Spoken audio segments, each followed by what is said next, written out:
Hello, হ্যাঁ বডিটা কোথায় ফেলবো? আমি একদম শেষের দিকে এসছি। বডিটা ফেলবো কোথায়? তাড়াতাড়ি বল, পুলিশ আসবে। এখানে রেখে দিয়ে চলে যাবো?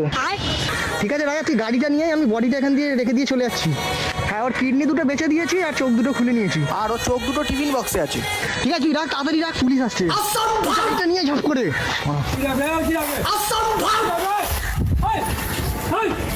কি হলো? কি আছে? হ্যাঁ, পুলিশ আসছে। কি বলছিস? হ্যাঁ